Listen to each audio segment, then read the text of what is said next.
Muy buenos días con todas y todos. Es un verdadero honor darles la más cordial bienvenida a esta nueva edición del ciclo de conferencias Miércoles de Gestión Pública, una iniciativa de nuestro centro de estudios que busca promover la reflexión y el análisis crítico sobre los desafíos y oportunidades que enfrenta la gestión pública en nuestro país. Hoy nos convoca un tema fundamental para la vida administrativa del Estado y para la protección de los derechos de los ciudadanos: el debido procedimiento en sede administrativa, más allá del trámite. En esta jornada profundizaremos en el contenido constitucional y legal de este principio consagrado en la ley número 27444, entendiendo que no se trata simplemente de cumplir etapas o llenar formularios, sino eh, de asegurar legalidad, transparencia y tutela efectiva de los derechos de los administrados. En ese sentido, abordaremos los principios que sustentan un verdadero debido procedimiento, como la imparcialidad, motivación, razonabilidad y participación, y su impacto real en la toma de decisiones, en la prevención de nulidades, en la gestión de conflictos y en cómo evitar responsabilidades administrativas. Quiero expresar en nombre de todo el equipo organizador un saludo muy especial de nuestra directora general, la doctora Lorenza Sarria García, quien reafirma su compromiso con la formación y capacitación constante de las y los servidores públicos del país. Asimismo, extendemos nuestro agradecimiento más sincero a la doctora Úrsula Patroni Vizquerra, destacada académica y profesional del derecho administrativo, quien tendrá a su cargo la exposición central de esta jornada. La doctora Patroni es doctoranda en Derecho y Ciencias Políticas por la Universidad Nacional Mayor de San Marcos, máster en Derecho y Administración Local por la Universidad de Almería, en España, y magíster en Administración de Empresas por la Universidad Peruana de Ciencias Aplicadas. Actualmente se desempeña como profesora de Derecho Administrativo en la Universidad de Lima, además de ser investigadora del Grupo de Investigación de Derecho Administrativo del Instituto de Investigación Científica de dicha casa de estudios. Su experiencia y trayectoria garantizan una ponencia de alto nivel académico y práctico. La exposición tendrá una duración de 70 minutos, luego de lo cual se abrirá un espacio para las preguntas, las cuales pueden realizarla a través de la opción Preguntas y Respuestas de esta plataforma. Finalmente, les recordamos que para acceder a la certificación es necesario permanecer en la sesión al menos el 90% del tiempo total de la conferencia. Agradecemos profundamente el entusiasmo, compromiso y activa participación de todas y todos los conectados esta mañana, así como la disposición generosa de nuestra expositora por compartir su conocimiento. Les invitamos a aprovechar esta valiosa oportunidad de aprendizaje y reflexión. Doctora Patroni, bienvenida a los miércoles de gestión pública. Le cedo el uso de la palabra por 70 minutos. Muy buenos días.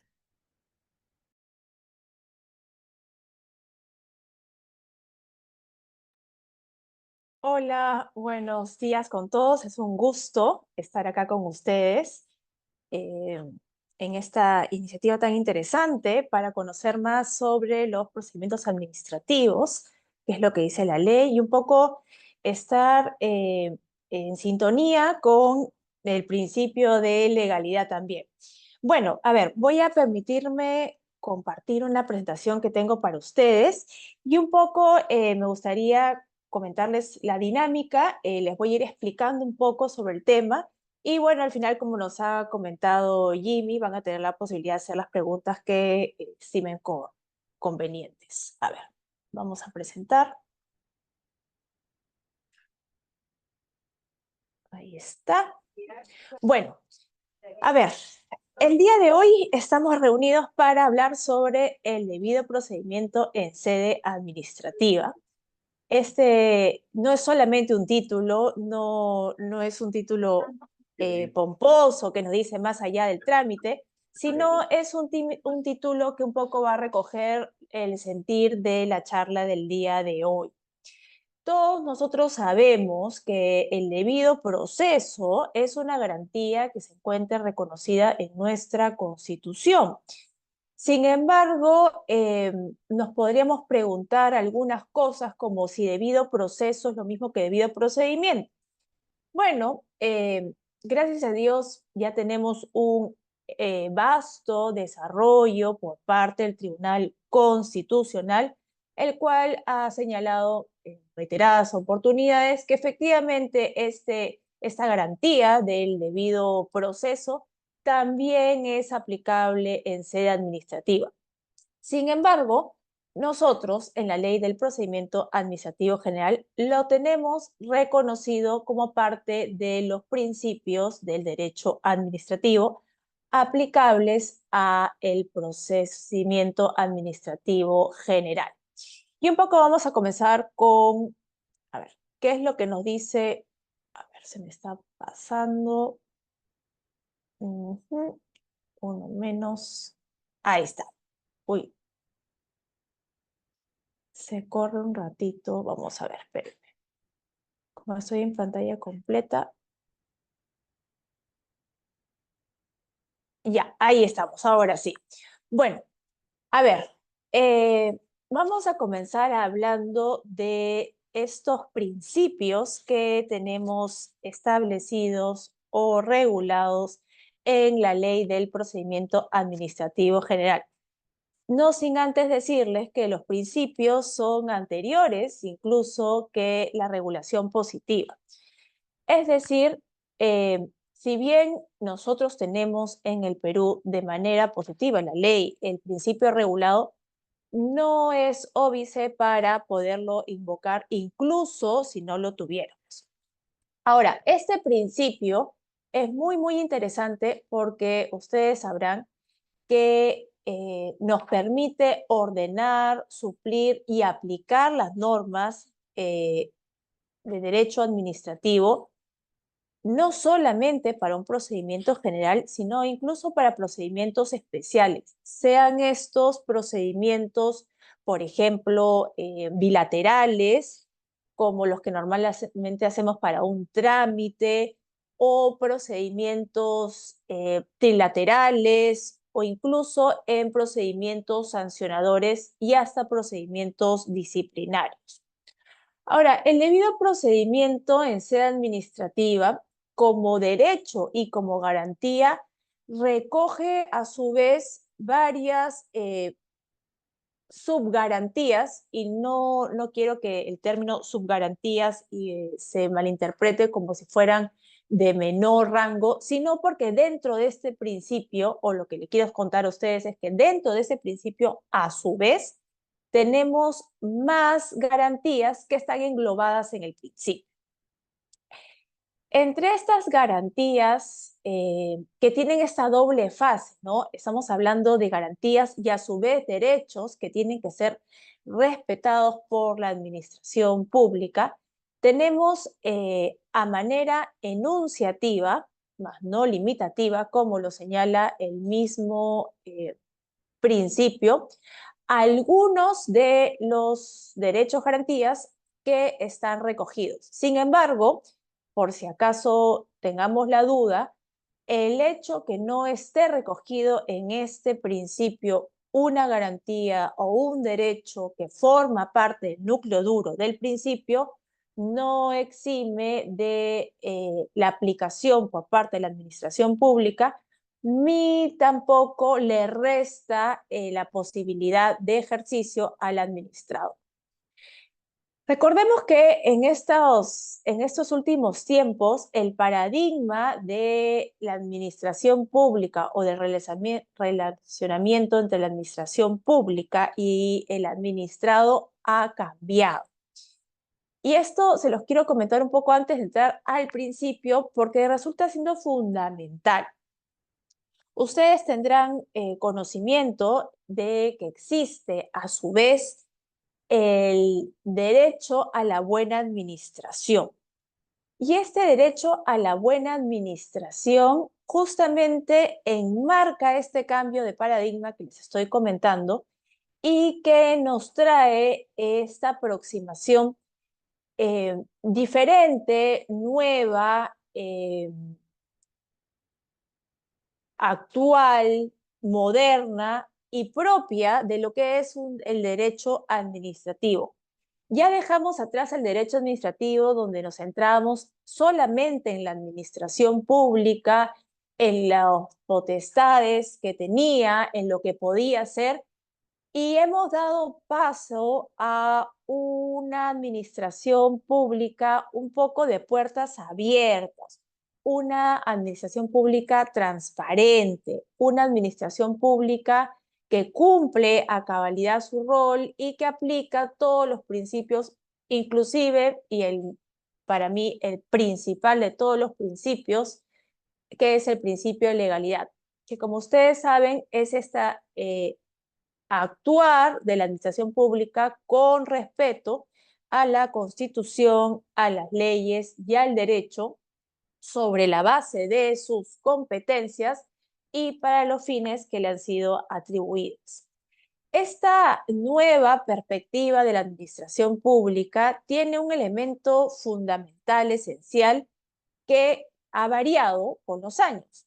Ahora el elemento esencial es el administrado. La administración pública, su accionar, sus decisiones y su propia existencia están basadas en el administrado. Es decir, la administración pública existe porque existen administrados.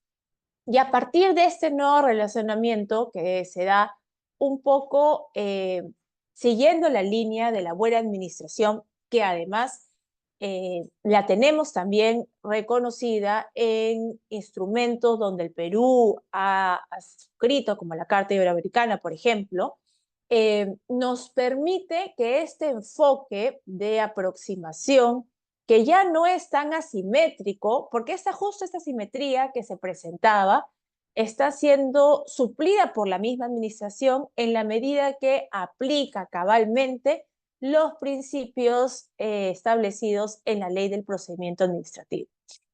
Y a partir de lo que les estoy contando, pues vamos a hacer un análisis del principio del debido procedimiento. Es tan importante estos principios y sobre todo el debido procedimiento que incluso en la ley que regula el proceso contencioso administrativo nos señala también como un principio de integración que está recogido en la ley que el juez ante un problema normativo, ante una incertidumbre normativa, lo que tiene que hacer es aplicar los principios. Y esto, ¿por qué es? Porque justamente son los principios que instruyen la actuación de la administración pública, que protegen a los administrados, que permiten generar que esta asimetría que se ha conocido durante muchos años se difumine y tengamos pues procedimientos justos, eficientes, transparentes y que permitan satisfacer las necesidades de los administrados. Inclusive, si estamos frente a un procedimiento sancionador, que de repente alguien dice, pero ¿cómo un sancionador va a satisfacer las necesidades de un administrado? Pues no necesariamente de un administrado en particular, pero sí satisface las necesidades de los administrados y el interés general. Por eso es que tenemos procedimientos sancionadores. No obstante, también aplicamos el debido procedimiento para que la decisión que se tome sea una decisión de acuerdo al derecho, cumpliendo con el principio de legalidad y además que se respeten sus derechos y garantías. Bueno, retomando entonces el principio de debido procedimiento de la parte general, que está en el título preliminar de la Ley del Procedimiento Administrativo General, tenemos una serie de garantías y derechos que fundan este núcleo duro del debido procedimiento. El primero que aparece es el derecho a ser notificados. Este derecho es un derecho importantísimo, porque es a partir de la notificación que los administrados tomamos conocimiento de las actuaciones de la administración pública. Ustedes y yo somos administrados al final del día y conocemos a partir de la notificación. Es por eso que es tan importante. Ustedes y yo no tenemos, por ejemplo, una bola de cristal para saber si se está emitiendo un acto administrativo a nuestro favor o que nos implique obligaciones o incluso estime responsabilidades si es que no nos ha puesto a conocimiento. Es cuando conocemos que podemos tener la certeza de la existencia y que se generan los efectos del acto administrativo. Si bien hay ciertos actos cuyos efectos se producen incluso antes de la notificación, son aquellos actos que nos otorgan como administrados derechos y que por lo tanto, desde que se emite el acto, nos va a conceder el derecho. No obstante, nosotros no vamos a saber que tenemos el derecho hasta que no seamos notificados. Incluso los plazos se cuentan a partir del día siguiente la notificación, cuando estamos hablando de días hábiles. Es más, si hablamos, por ejemplo, de procedimientos especiales como son los procedimientos sancionadores, el procedimiento se inicia no cuando se emite la resolución de imputación de cargos, sino cuando se notifica al administrado con esta resolución. Esto implica, por ejemplo, que si no existe notificación, no hay inicio de procedimiento. Y ustedes también conocerán la figura, por ejemplo, esa figura jurídica muy interesante en el derecho administrativo de la caducidad, que es la que regula el espacio temporal para que la administración pública pueda válidamente determinar la responsabilidad y la sanción, de ser el caso, en un procedimiento administrativo general. Si nosotros no se nos ha iniciado un sancionador, por ejemplo, porque no hemos sido notificados, obviamente el plazo de caducidad no va a correr. Dirán, pero ay, va pasando el tiempo y este plazo no corre.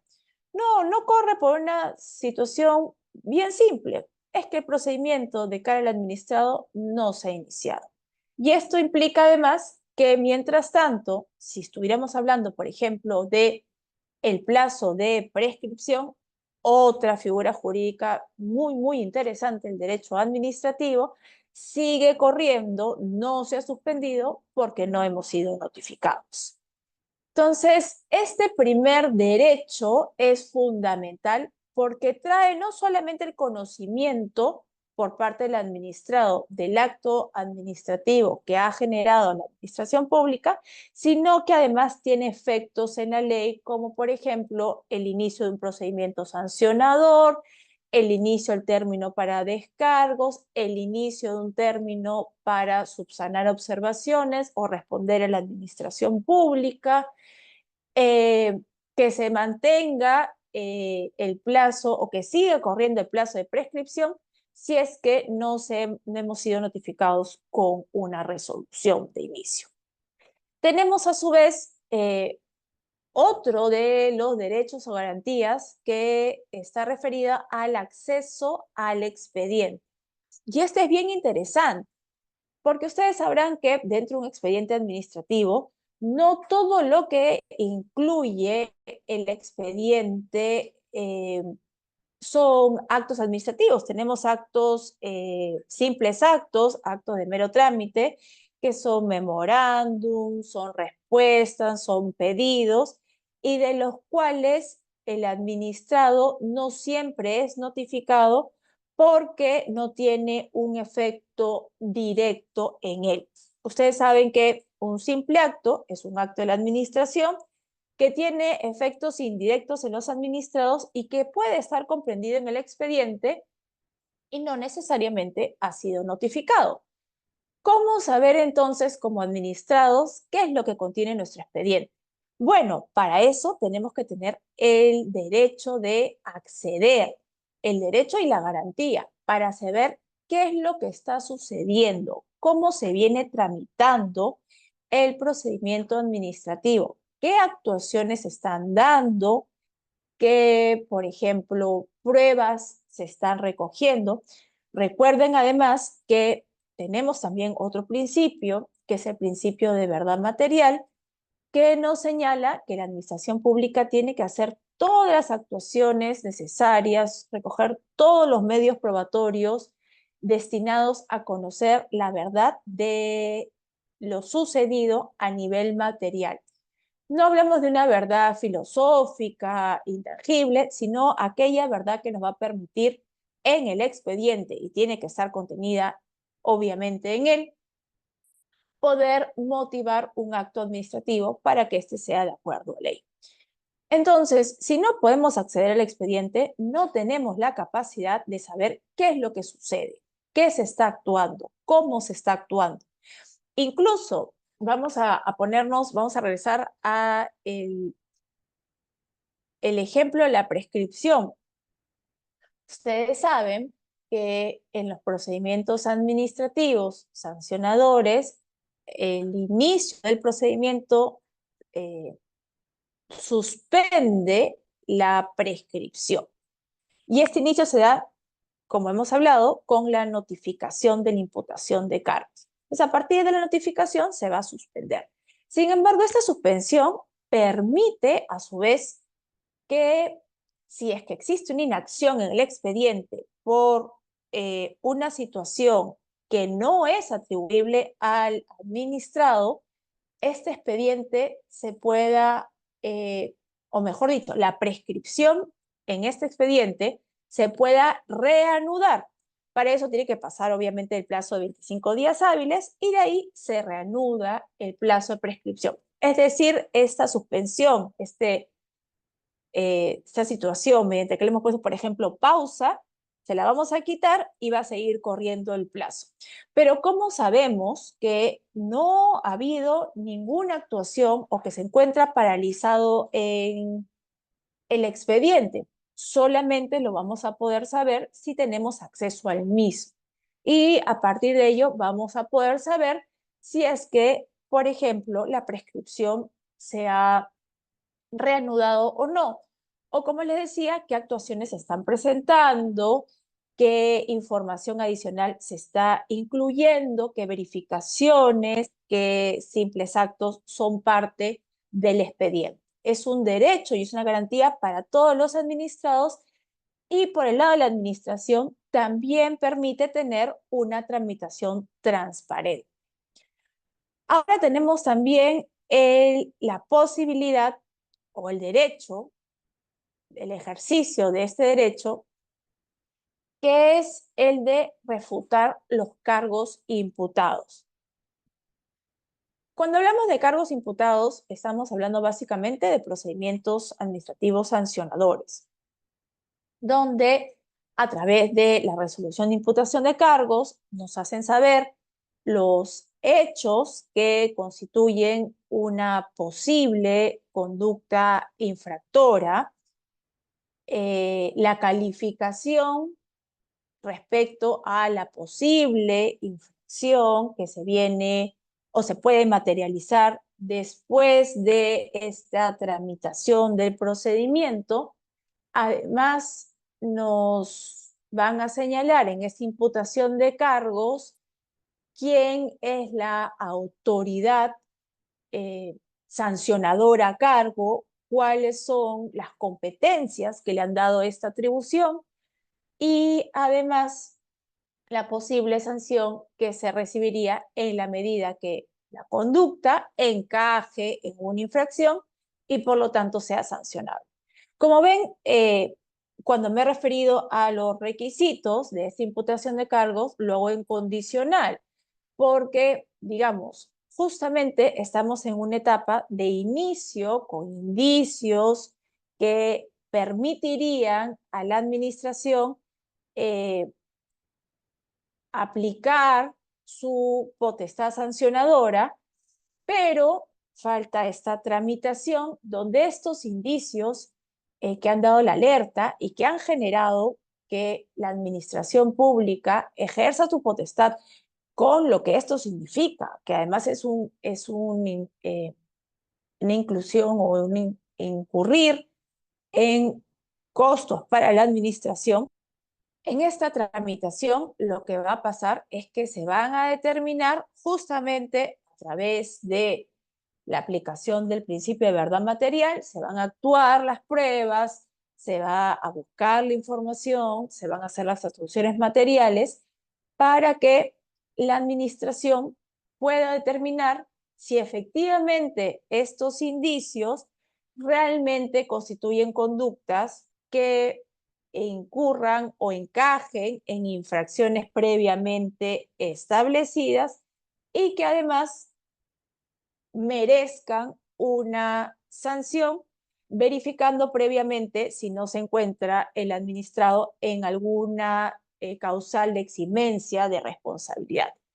Entonces, cuando se inicia, estamos hablando en condicional. ¿Qué pasa si no hablamos en condicional y de frente decimos que hay una infracción o que se ha cometido una infracción y que la conducta encaja y que merece tal sanción?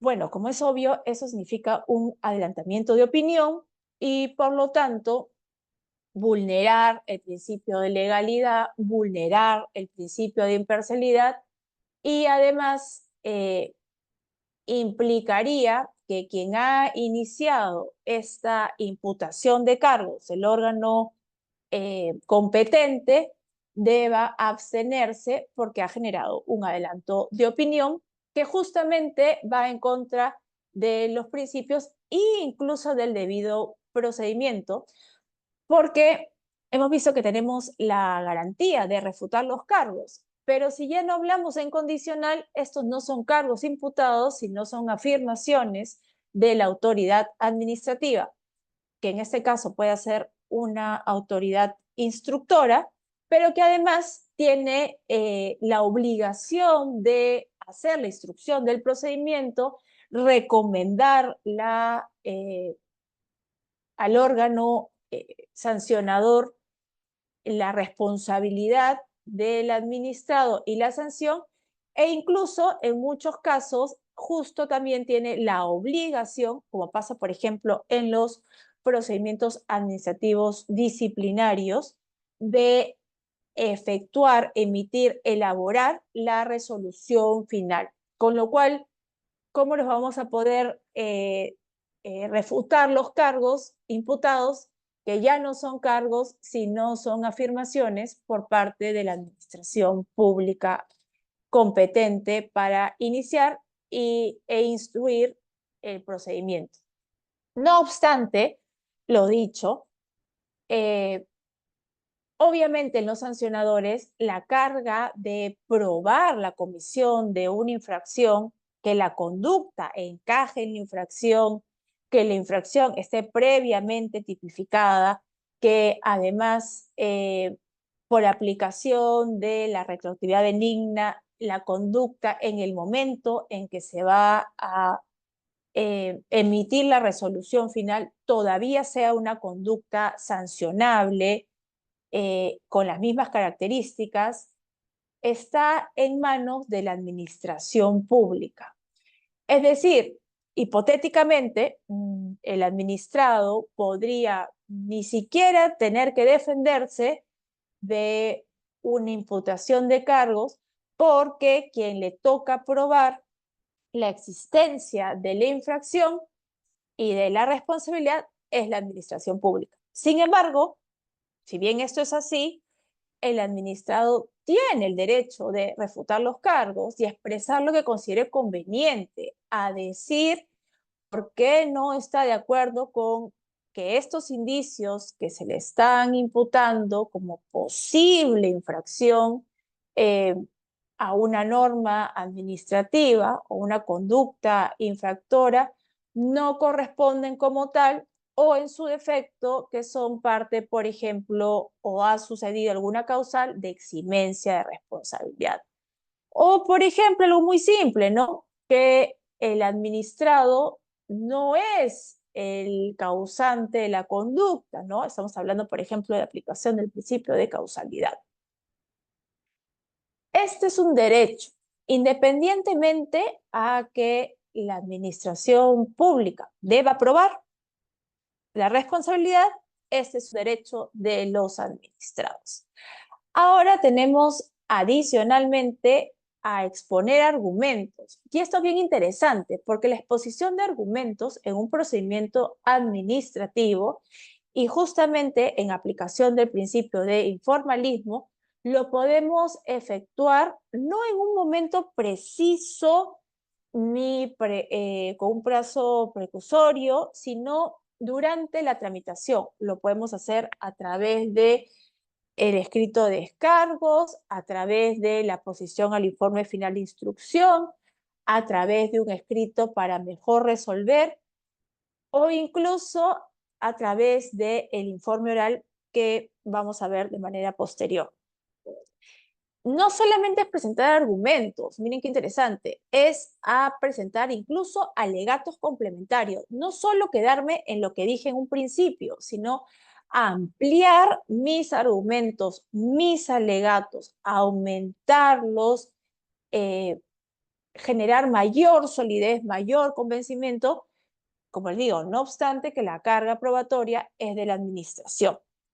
Además, tiene el administrado como garantía y como derecho el ofrecer y producir pruebas, solicitarle a la administración que en ejercicio del principio de verdad material actúe pruebas necesarias para encontrarlo responsable o,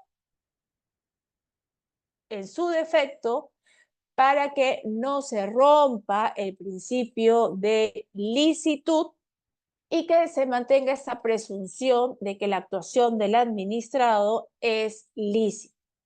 Entonces puede ofrecer, le puede requerir, le puede solicitar actuación probatoria a la administración pública, actuación probatoria adicional a la que se encuentra obligada a efectuar la administración pública, por supuesto. En este sentido, si la administración pública considera que las pruebas ofrecidas o solicitadas para actuación no son necesarias o no son congruentes con lo que se está eh, discutiendo en el procedimiento administrativo, lo tiene que motivar. Ojo, no es solamente negar la posibilidad o señalar que no es necesario. Tiene que justificar justamente a través de la motivación, que es parte de los elementos esenciales del acto administrativo, por qué no está considerando o por qué no está actuando una prueba ofrecida o solicitada por el administrado. Tiene que ser una evaluación de por qué, por ejemplo, no es necesaria, y va a tener que decir, no es necesaria porque ya existen otros elementos probatorios presentados por el administrado o que obran el expediente que permiten determinar tal situación.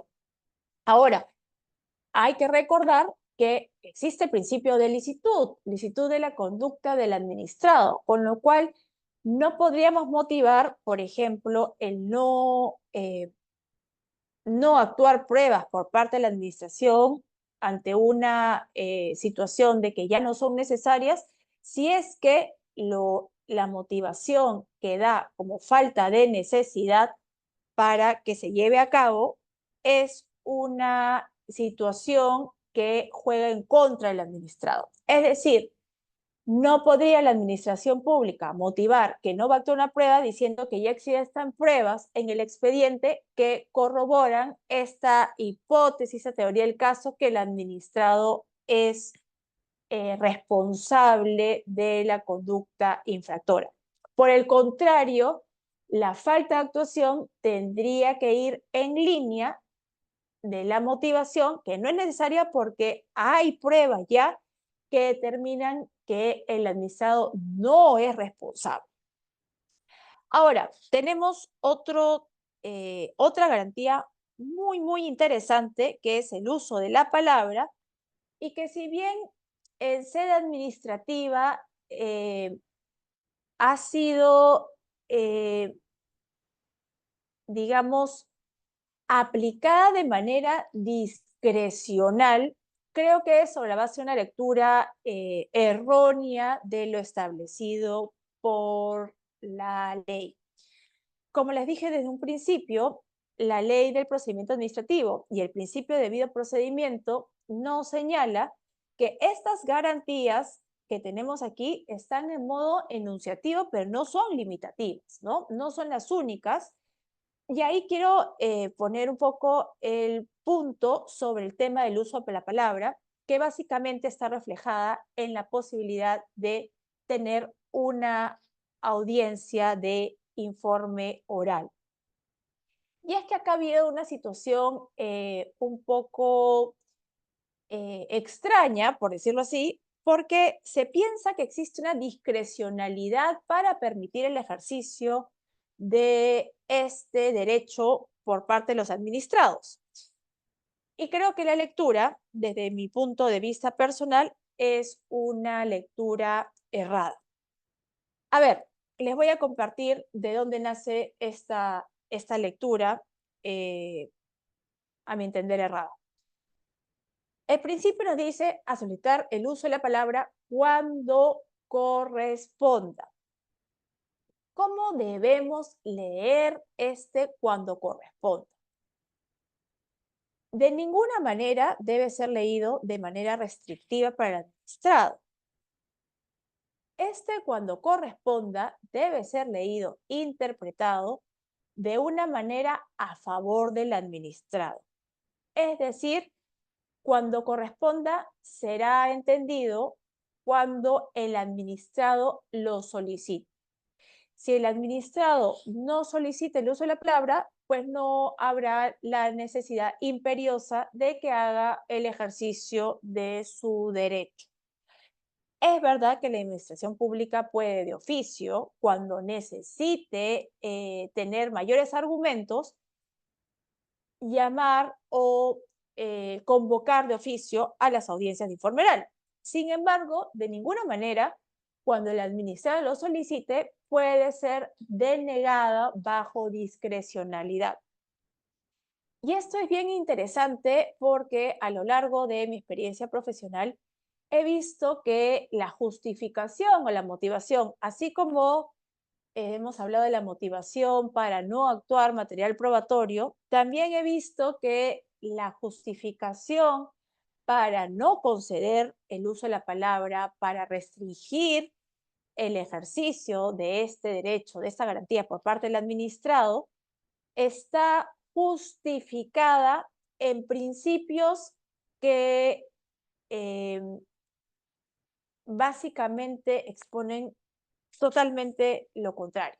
Por ejemplo, se señala como justificación, además de la discrecionalidad, que ahora les voy a explicar con un poquito más detalle por qué esta discrecionalidad no puede ser en contra del administrado, independientemente que una ley especial lo señale. eh, la utilización de, por ejemplo, el principio de verdad material para negar el ejercicio del uso de la palabra es una situación totalmente contradictoria. El principio de verdad material nos señala que eh, la actuación de la administración pública tiene que estar dada para recabar la mayor cantidad de pruebas, generar convicción a través del material probatorio, actuaciones probatorias, para justamente llegar a la verdad material. Entonces, ¿cómo impedir el ejercicio de un derecho que es el uso de la palabra y que además encarna el presentar o exponer argumentos o alegatos adicionales, complementarios, que es parte del propio principio, solamente que de esta vez de manera oral, pueda significar o puede estar respaldado por la búsqueda de la verdad material? Suena bastante ilógico cuando uno analiza realmente los principios, sin embargo, es una práctica bastante usual. El otro escenario que se presenta es, por ejemplo, el de invocar el principio de celeridad. Se señala que en busca de un procedimiento célere, vamos a obviar la posibilidad de que el administrado ejerza su derecho a exponer argumentos, alegatos de manera oral. Obviamente el principio de celeridad no está pensado en restringir los derechos de los administrados, está pensado en que la actuación de la administración pública sea célere respetando los derechos y los principios. Entonces, obviamente una motivación en ese sentido, pues resulta totalmente contradictoria y vicia de nulidad el acto administrativo al no tener una justificación real para no permitirle el ejercicio del derecho a presentar alegatos de manera o argumentos de manera oral. ¿Cuándo podríamos, en todo caso, de manera discrecional, eh, prescindir de este ejercicio? Cuando abiertamente exista la convicción por parte de la administración pública que el administrado no es responsable, ¿no? Es la misma situación con la actuación de pruebas. Si ya sé que el administrado no es responsable, pues puedo prescindir de esta actuación del informe oral porque la respuesta o finalmente la decisión de la administración va a decir que efectivamente no hay responsabilidad y por lo tanto que se archive el procedimiento. Con lo cual no es necesario desgastar al administrado presentando argumentos y pruebas porque ya la convicción está de que no hay responsabilidad. Pero si ese no es el escenario o estamos incluso ante un escenario donde ya existiendo un informe final de instrucción, el órgano instructor ha recomendado la responsabilidad y la sanción, es mandatorio que se otorgue el uso de la palabra para escuchar al administrado y que pueda, de la manera correcta, ejercer su derecho de defensa. De lo contrario, estaríamos no solamente eh, cortando el ejercicio de esta garantía, sino además de su derecho de defensa. Tenemos además en este principio de debido procedimiento la garantía de obtener una decisión motivada, fundada en derecho y emitida por autoridad competente en un plazo razonable. A ver, aquí hay varias cosas bien importantes que el principio nos presenta y que además las podemos ver reflejadas en los elementos esenciales del acto administrativo. Ustedes saben que los elementos esenciales del acto administrativo son justamente la motivación, ¿no? Tenemos la motivación, la competencia, la finalidad pública, el objeto y el procedimiento regular. Aquí ya dentro de un principio nos está recordando que es garantía del administrado no solamente que se cumpla con los elementos esenciales como los conocemos, sino que ese elemento esencial es parte del derecho de los administrados y que se materializa en una decisión motivada. Motivada, como veamos, en no solamente el resultado final, en que nos declaran procedente una solicitud, en que nos otorguen una licencia, en que nos otorguen una habilitación, en que se determine la responsabilidad o la no responsabilidad de una decisión, no, además, en que se hayan evaluado las pruebas, se haya permitido el uso de la palabra, se haya permitido refutar los cargos, se haya permitido acceder al expediente. Es decir, que todas las actuaciones estén motivadas en este recuento de hechos y de derecho que permite a los administrados conocer cuáles han sido las razones para que la administración emita una decisión de esa manera. Además, esta motivación tiene que estar fundada en derecho. Lógico, esto un poco reafirma el principio de legalidad del que hemos estado hablando, el que nos dice que la administración pública tiene que actuar con respeto a la Constitución, a la ley y al derecho. Y acá viene muy interesante en uso de las facultades conferidas, hablamos de autoridad competente, estamos hablando de la competencia, y para la finalidad que han sido atribuidas. Entonces, además de tener una resolución, una decisión motivada, que se funde en derecho, que no sea arbitraria, que cumpla con el principio de legalidad, tiene que ser emitida por una autoridad competente. Y esto es bien interesante porque la competencia es el otro elemento esencial del acto. Y si es que estos elementos no se cumplen o presentan vicios, pues van a generar un acto viciado de nulidad. Tenemos adicionalmente que sea un plazo razonable.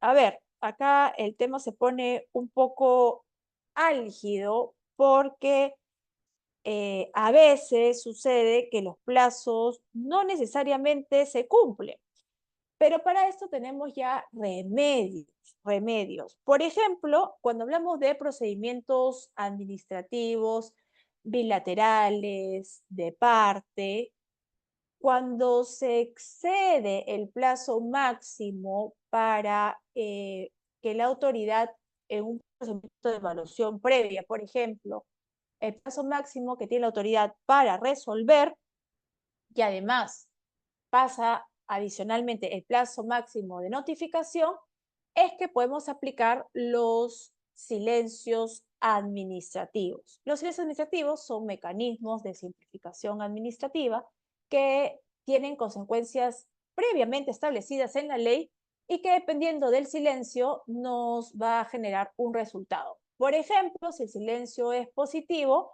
vamos a obtener un acto administrativo presunto en el cual el administrado obtiene lo que ha solicitado como lo ha solicitado, ¿no? Y si estamos frente a un silencio negativo, lo que se va a generar es una ficción jurídica que le permita acudir a otro órgano a través de un recurso impugnativo para que sea un órgano distinto el que resuelva en plazo su solicitud, su trámite. Entonces, si bien el tema del plazo razonable no está pensado en que necesariamente, o mejor dicho, no se materializa en que necesariamente se cumpla el plazo establecido, el plazo razonable lo encontramos materializado además en los mecanismos que nos permiten accionar ante esta falta de pronunciamiento dentro del plazo. Incluso, si estamos hablando de un procedimiento sancionador, tenemos el plazo de caducidad, que como ustedes saben, es un plazo de 9 meses que se puede prorrogar por hasta 3 meses más en la medida que se emita una resolución de ampliación de plazo por autoridad competente en la cual se motive las causas reales que obviamente no podrían estar justificadas en una sobrecarga laboral y que además sea notificado antes que venza el plazo de caducidad. Entonces, ese plazo razonable, la garantía implica que se pronuncien dentro del plazo o que se apliquen los mecanismos que existen justamente ante la inacción de la administración pública. Y finalmente tenemos la posibilidad de, o el derecho y garantía de impugnar las decisiones que afecten a los administrados. Eso quiere decir que obviamente tiene que haber algún tipo de agravio respecto de la decisión que nos va a permitir accionar a través de los recursos impugnativos, sea reconsideración o sea apelación, eh, para poder lograr que se revise la decisión. No estamos hablando de el derecho a una doble instancia, estamos hablando al derecho de impugnar. ¿Y por qué no hablamos de doble instancia? Porque la estructura de administración pública en algunos casos no contempla las segundas instancias, por ejemplo, en consejos o en tribunales únicos o en instancias únicas. En ese sentido, no podríamos estar frente a una doble instancia, pero sí a la posibilidad de impugnar. Y tenemos para esto dos recursos. El recurso de reconsideración, que cuando sí existe una pluralidad de instancias, requiere necesariamente que presente prueba nueva para que el órgano que ha emitido la decisión pueda evaluar esta nueva prueba y decidir o motivar, de ser el caso, el cambio en su decisión. Y de otro lado tenemos el recurso de apelación, que nos permite que ya sea el superior jerárquico el que revise la apreciación de los hechos o del derecho por parte de la administración pública. Ahora, este principio, a ver, vamos a ver si puedo correr mis diapositivas. Uy, me fui.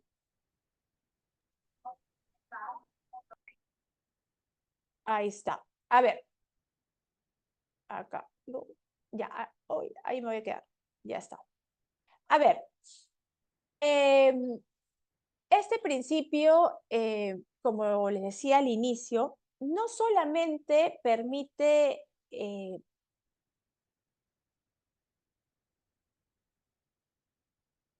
conocer, aplicar, ejercer estas garantías que se han presentado de manera positiva en el principio que acabamos de revisar, que está en la Ley de Procedimiento Administrativo General, sino que además este principio se amplía no solamente a estas garantías, sino a todas aquellas garantías que tengamos por parte de instrumentos internacionales que contengan, sean tratados, acuerdos sobre derechos humanos que estén ratificados por el Perú. Es decir, este principio no nos quedamos a nivel legal, no nos quedamos a nivel constitucional. Este es un principio que tiene un desarrollo incluso supranacional. La cuarta disposición final y transitoria de la Constitución nos dice que las normas relativas a derechos y libertades que la Constitución reconoce, como es el debido proceso, aplicable en sea administrativa como debido procedimiento, se van a interpretar de acuerdo a la Declaración Universal de Derechos Humanos, a los tratados y acuerdos internacionales sobre la materia ratificados en el Perú. Y acá viene un tema bien interesante, porque entonces, ¿dónde encontramos de manera cierta a nivel supranacional este debido procedimiento? Pues bastante simple. A ver si... A ver, vamos a ver si lo logro. No, me voy. Ya, ya casi. No. Creo que lo voy a... Un segundito. Voy a ponerlo no en presentación máxima, sino lo voy a bajar un poquito porque si no, no me permite. Ahí está. Ya.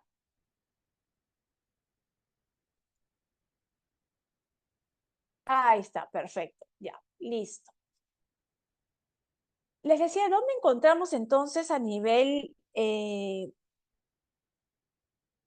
supranacional este principio de debido procedimiento al que hemos estado hablando y que se aplica a los procedimientos administrativos, a los trámites que conocemos, a los procedimientos trilaterales, a los procedimientos sancionadores, incluso a los procedimientos disciplinarios?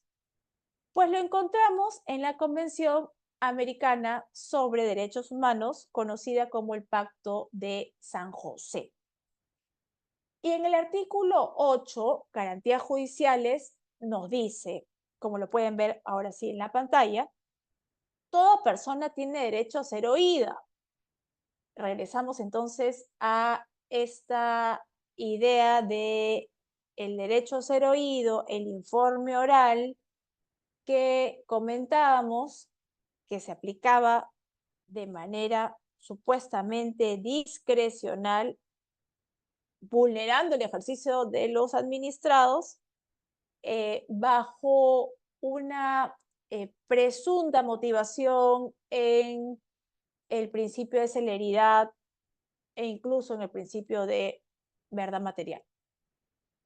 Bueno, entonces tenemos aquí que el derecho a ser oído con las garantías dentro de un plazo razonable por un juez o tribunal competente, independiente e imparcial, establecido con anterioridad a la ley en la sustanciación de cualquier acusación penal formulada contra ella o para la terminación de sus derechos y obligaciones de orden civil, laboral, fiscal o de cualquier otro carácter. Si vemos aquí el artículo 8, que llama un poco la atención de garantías judiciales, ¿no? Ahora vamos a entrar a ver eso. Nos habla de garantías que acabamos de ver que son parte de nuestro debido procedimiento reconocido en la Ley del Procedimiento Administrativo General. Tenemos, por ejemplo, el tema del plazo razonable, que ya lo hemos conversado momentos antes. Tenemos el tema del juez o tribunal competente. Estamos regresando al tema de la competencia como elemento esencial del acto, independiente e imparcial. Eso lo vamos a ver en un segundito. Que ha sido establecido de manera anterior en la ley. Quiere decir que esta competencia es previa por una norma con rango de ley, como pasa en nuestro país. Tenemos que tener la competencia, la facultad, incluso la potestad sancionadora por norma con rango de ley, y que nos permita poder expresar, defendernos en un tema penal o en un tema civil, laboral o fiscal. Y ustedes dirán acá, ¿y en administrativo? Bueno, la Corte se ha pronunciado en varios pronunciamientos diciendo que estas garantías judiciales no solamente son de aplicación en sede judicial, sino que se aplican en toda situación donde el Estado ejerza autoridad, sobre todo en aquellas situaciones, por ejemplo, donde el Estado ejerce su ius puniendi, su potestad de sancionar. Entonces, esto ya ha quedado totalmente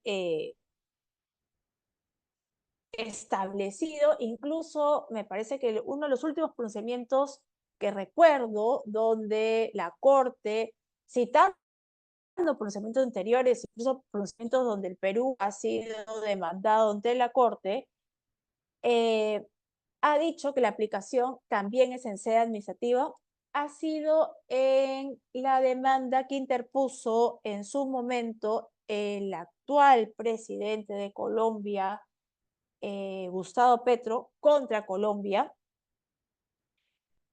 en donde consideró que sus derechos como funcionario electo por voto popular habían sido vulnerados, y fue en ese momento que la Corte recordó que estas garantías judiciales son de aplicación también en sede administrativa.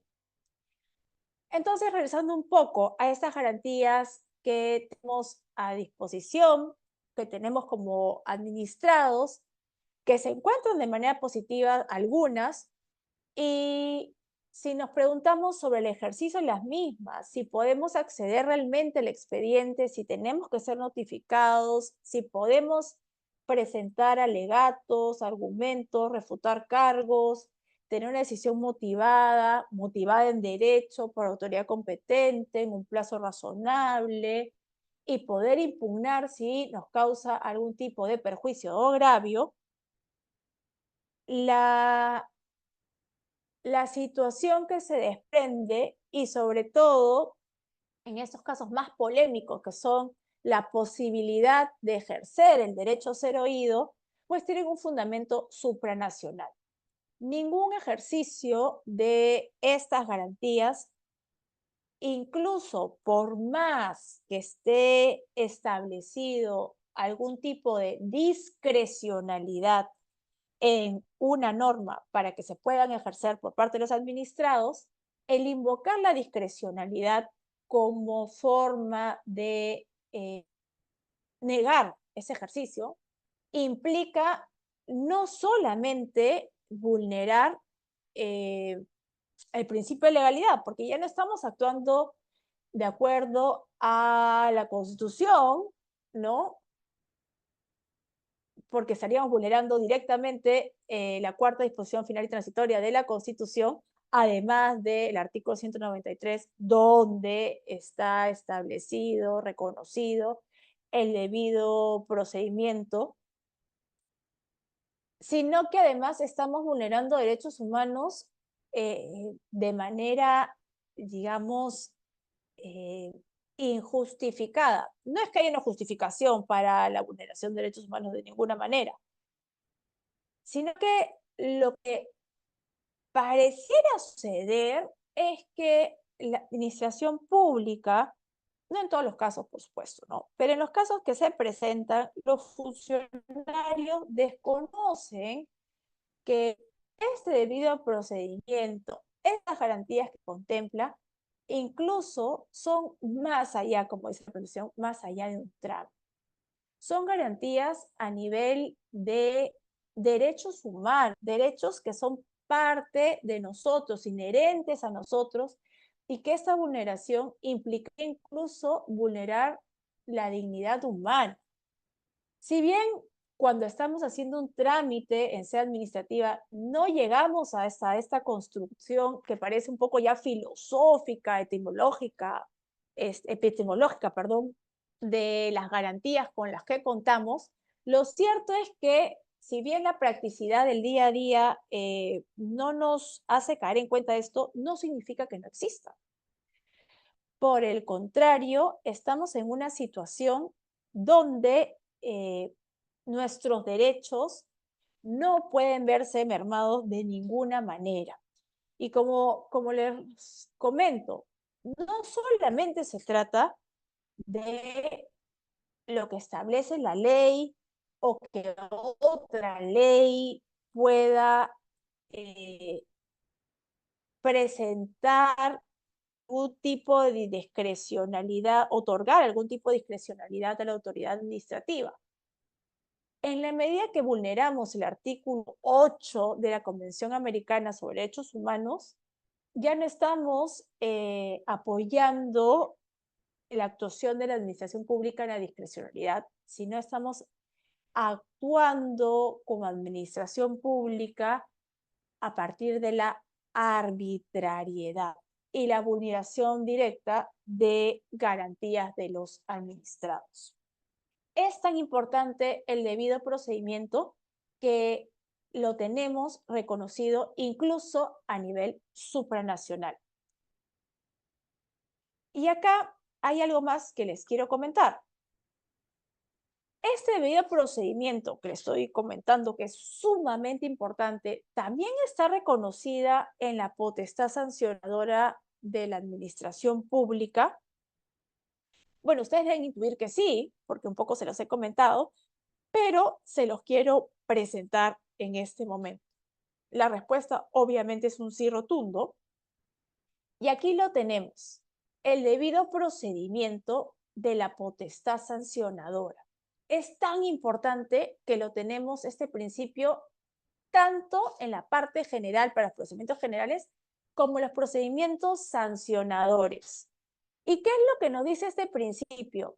Ojo, este principio se complementa con el principio que hemos revisado con detalle, que está en el título preliminar, y nos dice que, lo primero, no se puede imponer sanciones sin que se haya tramitado un procedimiento administrativo. Quiere decir que se haya notificado la imputación de cargos, eso se inicia, que el administrado haya tenido la posibilidad o el derecho, ejercer el derecho de refutar los cargos, que haya podido presentar alegatos complementarios, argumentos, que haya ejercido su derecho a ser oído, que haya obtenido acceso al expediente, una resolución motivada en derecho, en un plazo razonable, emitida por autoridad competente. Si es que esto se cumple como parte del debido procedimiento, solo a partir de eso es que se puede imponer una sanción al administrado. Y el principio es bien enfático porque nos dice que se deben respetar las garantías del debido procedimiento que les acabamos de ver. Ahora, sin embargo, como ya este principio es para la potestad sancionadora en específico, que además se aplica también a, a los procedimientos administrativos disciplinarios, son parte de la manifestación del ius puniendi del Estado, la potestad sancionadora, para que sea ejercida de manera válida por la administración pública, tiene que contar con una separación entre la fase instructora y la sancionadora. ¿Por qué esto es así? Porque esto, en el sancionador como el disciplinario, nos permite tener o cumplir con el principio de imparcialidad. Quiere decir que cuando te inician o cuando inician al administrado un sancionador, un disciplinario, el administrado tiene la certeza que refutando sus cargos, presentando sus argumentos, ofreciendo sus pruebas, que se actúen las pruebas, ejerciendo su derecho de manera oral, va a obtener una decisión motivada y además que sea acorde con la realidad en cumplimiento del principio de verdad material y que no sienta que desde que te imputan los cargos ya estás condenado. Porque recordando un poco con lo que iniciamos, tenemos que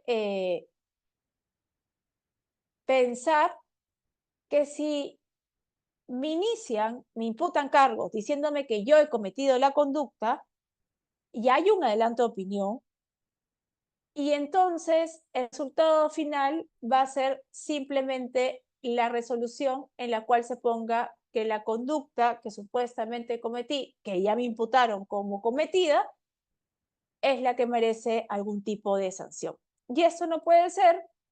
Y este tipo de fases nos va a permitir justamente esa imparcialidad, porque el que te inicia la fase o el procedimiento sancionador y disciplinario tiene cierta convicción, debería tener cierta convicción o debería tener indicios suficientes justamente para accionar y comenzar a discutir eh, la posible ruptura del principio de licitud. Recuerden que todos los administrados gozan del principio de licitud que nos dice que sus conductas se consideran lícitas, salvo prueba en contrario.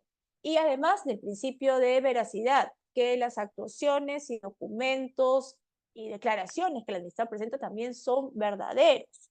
Entonces, todo comienza con estos dos principios que tienen que probarse en contrario en los procedimientos correspondientes, por ejemplo, en el sancionador. Para que se pueda probar en contrario, tiene que transcurrir una fase instructora donde la autoridad, a través de elementos probatorios, ya no de indicios, elementos probatorios suficientes, rompa estas presunciones y permita presentar un informe con recomendaciones que tengan sustento legal.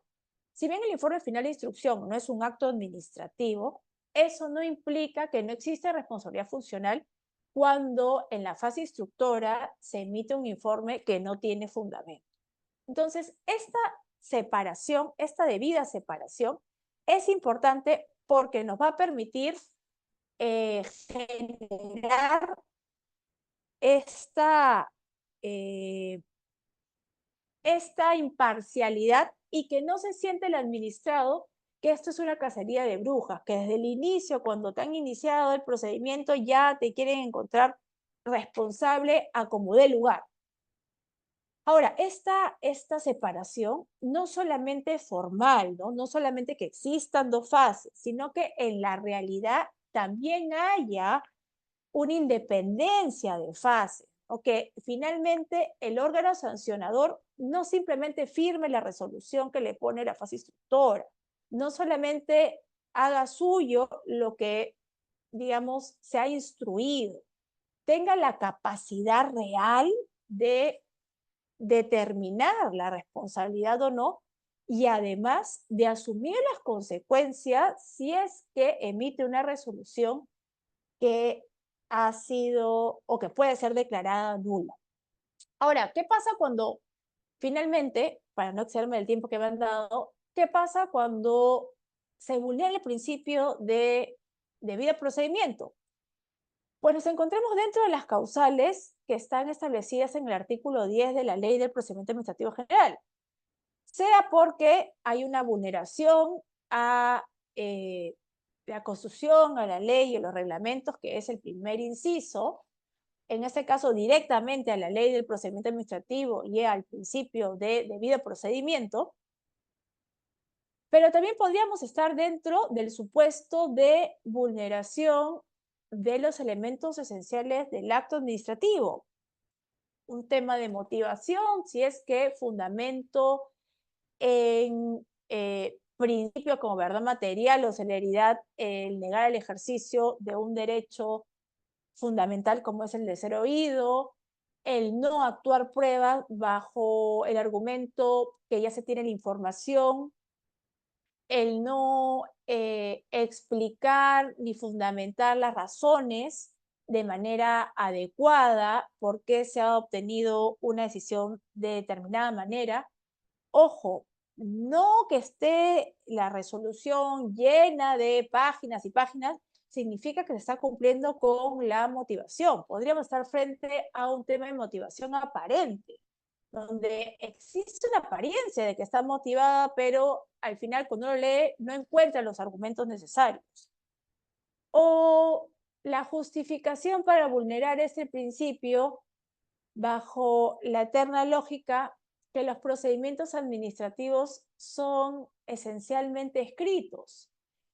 Eh, no hay una prohibición de que sean orales, es una práctica común que sean por escrito, porque de cierta forma nos permite tener el instrumento o la justificación de que lo que se está diciendo existe en un documento que está incorporado en el expediente. Pero el día de hoy contamos con muchos mecanismos, como son, por ejemplo, estas videoconferencias, que nos va a permitir realmente, vía la oralización de los procedimientos, cumplir con los principios, con la finalidad del procedimiento administrativo, con las diligencias y actuaciones para lograr esta finalidad que es la decisión de la administración pública, y de repente nos podría generar incluso menos vulneraciones de los principios, procedimientos más ágiles y que no nos quedemos con ideas que son simplemente trámites. Y con ello, les agradezco mucho, espero haber pasado el tiempo, su atención y quedo disponible para las preguntas que quieran formular. Gracias. Muchísimas gracias, doctora Patroni. Muchas gracias también a las más de 3.000 personas que nos vienen acompañando en esta sesión matutina de los miércoles de gestión pública. Sí, doctora, vamos a pasar rápidamente a algunas de las consultas que nos han compartido nuestro atento público, reiterándole agradecimiento, doctora, por apoyarnos en la sesión del día de hoy. A ver, voy a compartirle una primera consulta. Indica, ¿qué planteamientos jurídicos podría aportar para la inexorable modificación a la normativa de procedimiento administrativo, a modo de verbigracia en cuanto al silencio administrativo que se incumple por parte de las entidades públicas? Esa es la consulta. A ver, sí, el silencio administrativo es todo un tema, ¿no? Digamos, es el mecanismo de simplificación que nos permite tener un resultado cuando la administración pública no se ha pronunciado, ¿no? Si bien es obligación de la administración pública pronunciarse, pues el administrado, en el caso que es un silencio positivo, no tiene por qué verse obligado a esperar y esperar y esperar, ¿no? ¿Qué sucede cuando se incumple? Pues acá tenemos, digamos, sin necesidad de alguna modificación actual, aunque la norma, nuestra ley de procedimiento administrativo, siempre va a requerir algún tipo de modificación, no porque esté mal, sino porque siempre hay mejoras que se puede hacer y porque el tiempo cambia y hay cosas interesantes para incluir, como por ejemplo, yo quería quitar esa parte en el principio de cuando corresponda, para que no haya ningún tipo de situación de interpretación. Pero, ¿qué pasa, por ejemplo, con el silencio, ¿no? Que a veces no se incumple. Bueno, gracias a Dios, saliéndonos un poquito del tema del procedimiento en sí mismo, hay pronunciamientos ya de la Comisión de Eliminación de Barreras Burocráticas del INDECOPI, eh, refiriéndose a que son barreras burocráticas ilegales, aquellas que materializan desconocimientos de silencios, ¿no? Que incluso pueden estar no en actos, porque puede haber que no saquen un acto desconociendo un silencio, aunque es una situación muy típica, ¿no? Después declaran, una vez que ya aplicó el silencio por el paso del plazo máximo para resolver y para notificar, sacan una resolución declarando improcedente, infundada, y así desconocen el silencio. Pero también actuaciones materiales, ¿no? Aquellas que básicamente generan como algún tipo de fiscalización o incluso sanciones administrativas, que la sanción en sí misma no es una barrera, pero que permiten materializar este desconocimiento. Ya tenemos mecanismos de justamente para combatir estos desconocimientos que están establecidos ya por el tema de barreras burocráticas. Los desconocimientos de silencio son barreras burocráticas ilegales. ¿Qué podríamos mejorar en la ley? De repente hacer un match, ¿no? Entre esto que ya conocemos, que son barreras burocráticas, y poner la consecuencia directa adicional, no solamente por el desconocimiento, sino por la consecuencia para el funcionario, que si bien existe, ¿no? Cuando uno aplica una barrera burocrática ilegal, el funcionario puede ser sancionado hasta con 10 UITs. La idea no es sancionar, ¿no? La idea es que se logre que se respeten los silencios. Yo creo que las sanciones deberían ser solamente disuasivas, ¿no? Lo que se busca es una corrección.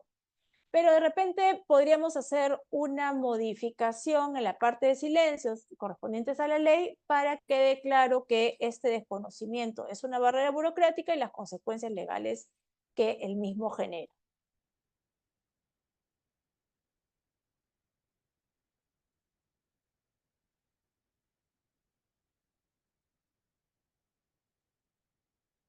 Y Jimmy, creo que estás con tu micro apagado Ah, porque no logro escuchar. sí, doctora, sí, discúlpeme. Bueno, la felicitan Y ahora sí. por su presentación y preguntan, ¿un tribunal administrativo especial puede precisar que ante una nulidad de oficio por un supuesto abocamiento indebido, no debe noticiar al administrado previo a su pronunciamiento por cuanto ello no se encuentra descrito en su reglamento?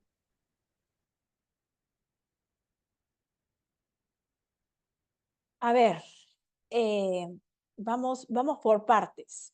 Una nulidad de oficio en la medida que afecte un derecho de un administrado, eh, necesariamente tiene que cumplir con un procedimiento para declarar esta nulidad.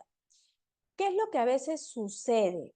Sucede que estas nulidades se presentan a partir de recursos administrativos, por ejemplo, la apelación, que el administrado solicita que la autoridad administrativa, segunda instancia, se pronuncie y, digamos, da una serie de argumentos de hecho y derecho por los cuales considera que se debe revocar la decisión o se declarar nula.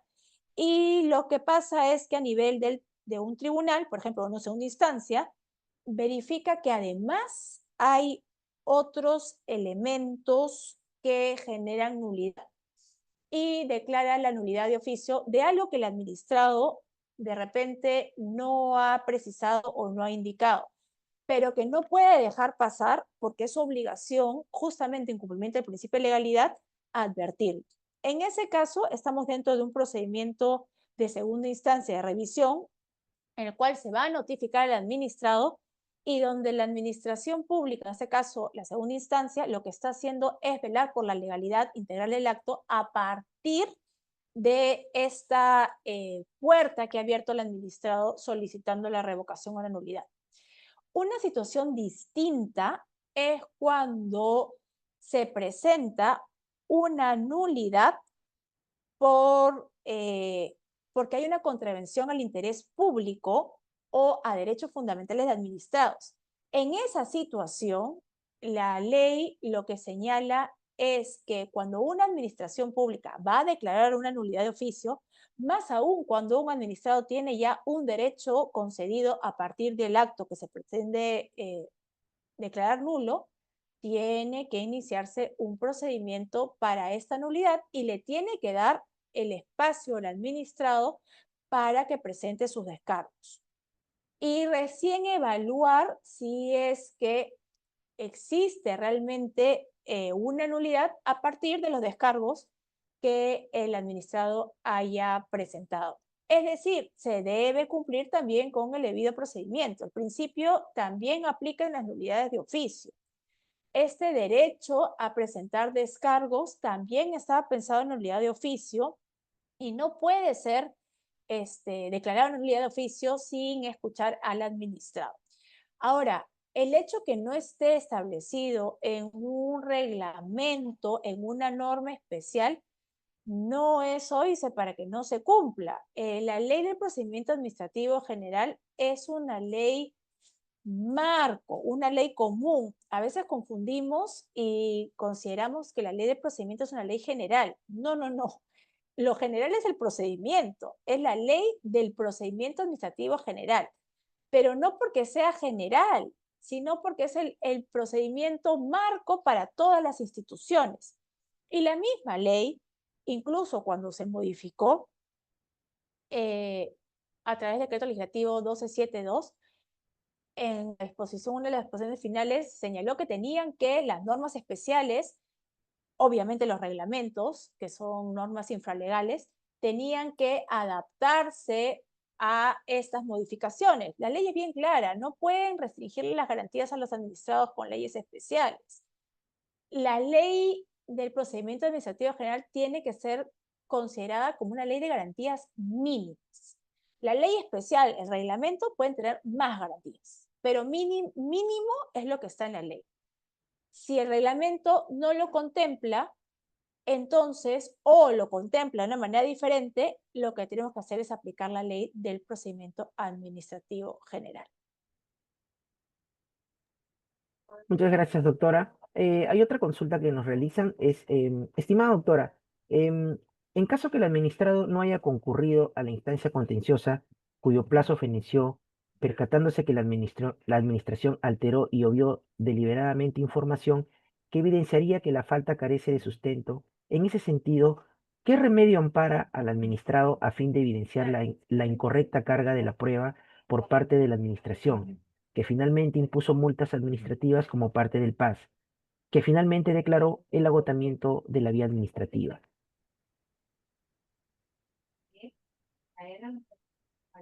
A ver, ahí es un poquito complejo porque lo primero que tendríamos que ver es si ese procedimiento administrativo sancionador que declaró responsabilidad y puso multas se llevó a cabo de manera correcta, ¿no? Se cumplió justamente con el debido procedimiento. Y eso implica que haya sido notificada las actuaciones de manera correcta para que efectivamente surjan efectos. Si no fue notificado, posiblemente no va a ir a un contencioso, o si la notificación aparece en el expediente pero no se llegó a surtir, entonces es posible que el plazo haya corrido, pero no para el administrado. Entonces, lo primero que ahí recomendaría yo es que incluso el administrado revise el expediente. Como es parte, puede acceder, puede solicitar el acceso al expediente, por más que el expediente haya terminado y poder conocer si efectivamente estuvo notificado y si es que el plazo para irse a un contencioso administrativo, que sabemos que es de 3 meses, realmente ha vencido. Si fuera el caso, si estuvo bien notificado y fue un tema pues que simplemente venció el plazo, el proceso contencioso administrativo, si bien tiene la exclusividad para poder revisar, para que el juez pueda revisar la legalidad de los actos de la administración pública, permite que también se puedan presentar procesos constitucionales. Habría que revisar si estamos todavía en capacidad de, por ejemplo, presentar un amparo por vulneración del debido procedimiento como derecho fundamental. Y en el último escenario posible es que si el administrado, accediendo al expediente, verifica que efectivamente hay vulneración al debido procedimiento, si es que todavía está en plazo de que la misma administración pública declare la nulidad de oficio, el superior jerárquico, por ejemplo, si estamos dentro de los 2 años, solicite la revisión por parte del superior jerárquico de del acto administrativo que considera que ha vulnerado derechos, especificando esta vulneración para que sea el superior jerárquico que ya conoció, ya tuvo la noticia de esta posible vulneración, que haga la evaluación si efectivamente hay una vulneración a un interés público o a los derechos del administrado que está indicando y declara nulidad de oficio, ¿no? Esto no es un recurso, no es que existe el recurso en nulidad de oficio, es una solicitud que se hace y es la administración pública la que va a tener que evaluar. Sin embargo, claro, no es obligatoria en sí misma porque no es un recurso que tramitar, pero conocida la administración tiene la obligación de pronunciarse. Es como una especie de denuncia informativa donde se le está pidiendo que ejerza las potestades que tiene y que ante el conocimiento de la de derechos fundamentales se pronuncie declarando la nulidad de oficio. Esas podrían ser las alternativas en una situación extrema, pero creo que todo partiría por realmente acceder al expediente y poder conocer dónde está el vicio, si es un vicio dentro del acto, si es un vicio o es, por ejemplo, un tema de ineficacia porque no se notificó para poder generar una estrategia correcta en el caso concreto. Muchas gracias, doctora. Y respetando los tiempos, tanto de usted como del público, doctora, voy a compartir la última consulta, indicándole también o informándole que han quedado muchas preguntas en el tintero, los cuales pedimos las disculpas del caso a todos los participantes. Estimada doctora, si se interpone un recurso de apelación contra una sanción de suspensión, ¿el órgano superior puede confirmar la sanción e imponer una sanción mayor?